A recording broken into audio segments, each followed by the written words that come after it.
ভগবান, আপনি পরম অক্ষর অর্থাৎ অক্ষয় পরমাত্মা এবং জানবার যোগ্য। আপনি জগতের পরম আশ্রয়, আপনি শাশ্বত ধর্মের রক্ষক এবং আপনি অবিনাশী সনাতন পুরুষ। এই আমার অভিমত। আত্মার স্বরূপ কি?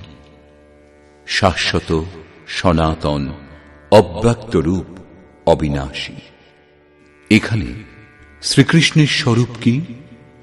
সেই শাশ্বত, সনাতন, অব্যক্ত, অবিনাশী। অর্থাৎ প্রাপ্তির পর মহাপুরুষও সেই আত্মভাবে স্থিত হন। তাই ভগবান এবং আত্মা একই লক্ষণযুক্ত।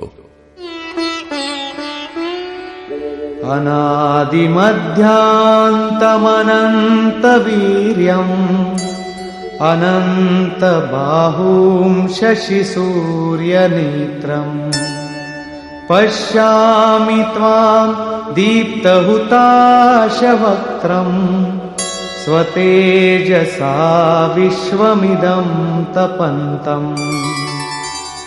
হে পরমাত্মন, আমি দেখছি আপনার আদি, মধ্য ও অন্ত নেই। অনন্ত শক্তিশালী ও অসংখ্য বাহু বিশিষ্ট। পূর্বে সহস্র সহস্র ছিল, এখন অনন্ত হয়েছে। চন্দ্র ও সূর্যরূপ নেত্র বিশিষ্ট। তাহলে তো ভগবান অন্ধ হলেন। একটা চোখ চন্দ্রের ন্যায় ক্ষীণ প্রকাশযুক্ত এবং অন্যটা সূর্যের ন্যায় সতেজ? না, সূর্যের মতো প্রকাশ এবং চন্দ্রের মতো শীতলতা প্রদান করার গুণ একমাত্র ভগবানেই বিদ্যমান। শশী সূর্য প্রতীক মাত্র। অর্থাৎ চন্দ্র ও সূর্যের দৃষ্টিযুক্ত আপনার মুখমণ্ডলে প্রদীপ্ত অগ্নির জ্যোতি এবং আপনি স্বীয় তেজে সমস্ত জগৎ সন্তপ্ত করছেন।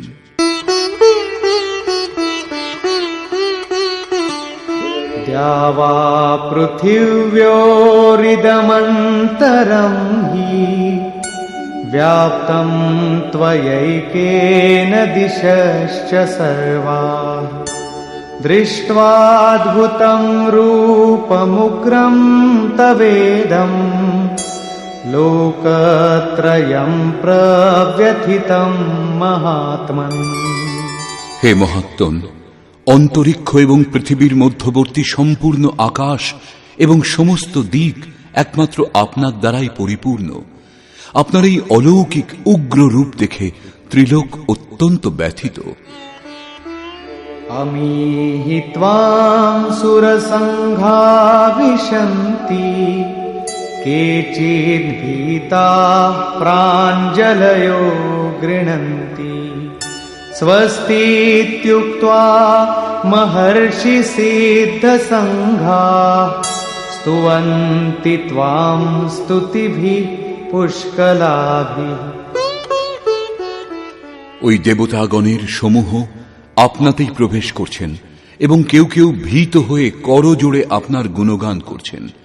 মহর্ষি এবং সিদ্ধগণ স্তুতি বাক্য অর্থাৎ কল্যাণ হোক এইরূপ বলে সমস্ত স্তোত্র দ্বারা আপনার স্তব করছেন।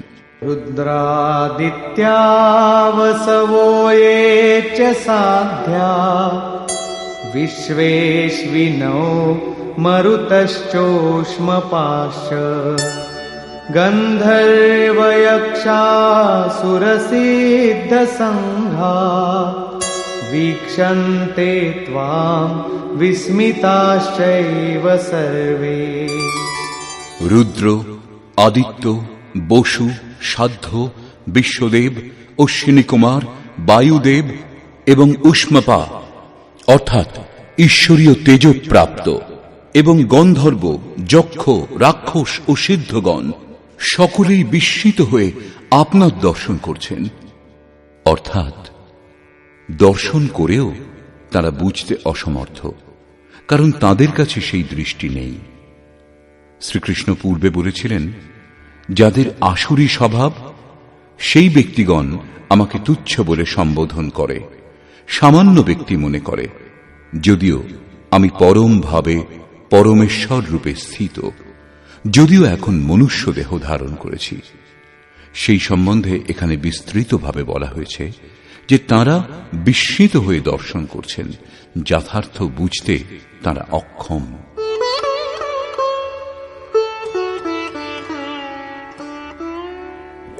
रूपं महत्ते बहुवक्त्र नेत्रम् महाबाहो बहुबाहुरुपादम् बहूदरम् बहुदंष्ट्राकरालम् दृष्ट्वा लोका प्रव्यथितास्तथाहम्। মহাবাহু শ্রীকৃষ্ণ এবং অর্জুন উভয়েই মহাবাহু। প্রকৃতির অতীত মহান সত্তার মধ্যে যার কার্যক্ষেত্র, তিনিই মহাবাহু। শ্রীকৃষ্ণ মহানতার ক্ষেত্রে পূর্ণ, অধিকতম সীমাতে স্থিত। অর্জুন তারই প্রবেশিকাতে, এখনো পথিক। গন্তব্যস্থল মার্গের আরেকটি প্রান্তকেই বলে।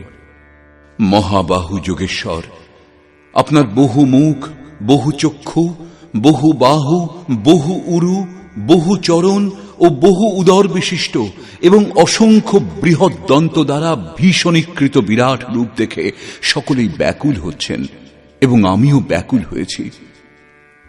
এখন অর্জুনের ভয় হচ্ছে, শ্রীকৃষ্ণ এত মহান।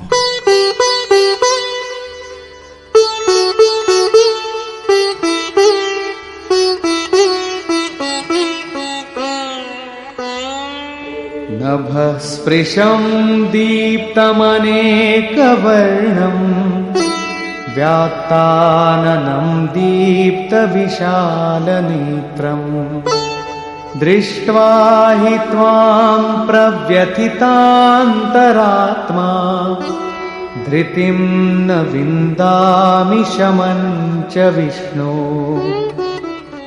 বিশ্বে সর্বত্র সূক্ষ্ম রূপে ব্যাপ্ত হে বিষ্ণু, আপনার আকাশ স্পর্শী, তেজময়, নানা রূপ যুক্ত, বিস্ফারিত মুখমণ্ডল এবং উজ্জ্বল বিশাল চক্ষু দেখে আমার অন্তঃকরণ বিশেষ রূপে ভীত হয়েছে এবং আমি ধৈর্য ও মনের সমাধান রূপ শান্তি খুঁজে পাচ্ছি না।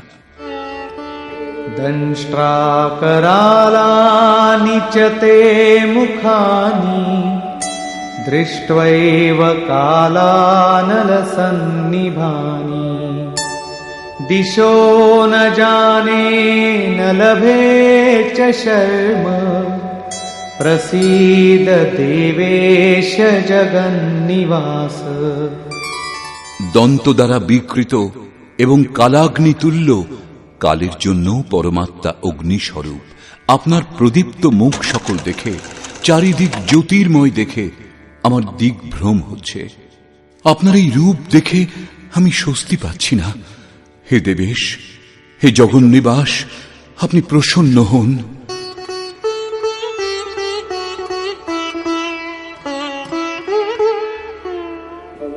अमी च त्वां धृतराष्ट्रस्य पुत्राः सर्वे सहैवावनिपालसङ्घैः भीष्मो द्रोणः सूतपुत्रस्तथासौ सहास्मदीयैरपि योधमुख्यैः। ধৃতরাষ্ট্রপুত্রগণ রাজন্যবর্গ সহ আপনার মধ্যে প্রবেশ করছেন। পিতামহ ভীষ্ম, দ্রোণাচার্য, কর্ণ, যার থেকে অর্জুন ভীত ছিলেন সেই কর্ণ, এবং আমাদের পক্ষীয় প্রধান যোদ্ধাদের সহিত সকলেই वक्त्राणि ते त्वरमाणा विशन्ति दंष्ट्राकरालानि भयानकानि केचिद्विलग्ना दशना